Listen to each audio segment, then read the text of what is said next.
the types we have right now are watershed stewardship. So that's a decision making. So that would be a governing one. This would be a community involvement. So getting into a volunteer project of some kind with an organization. This one here is about the invasive species. It's quite often, it's a topic in our curriculum, and it's also a topic that comes up in the news a lot. And healthy food.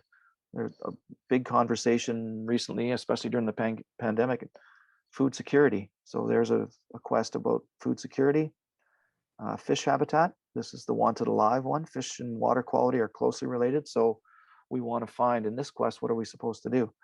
Watch the water quality, fish habitat,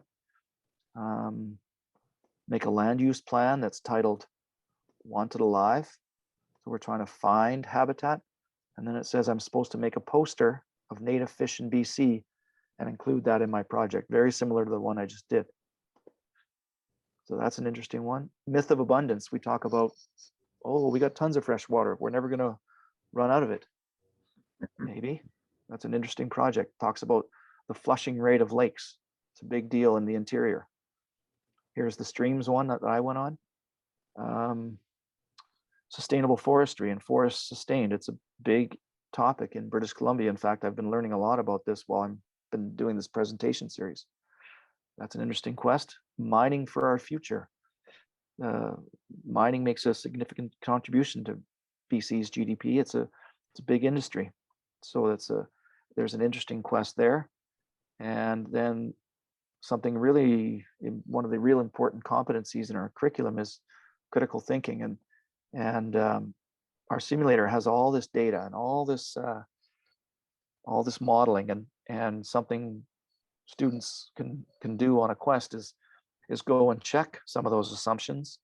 And what does it ask them to do? It asks them to watch the human population video and the human settlement video, develop a future land use plan, and then they're supposed to look at the assumptions in the technical document. So what we have is a reference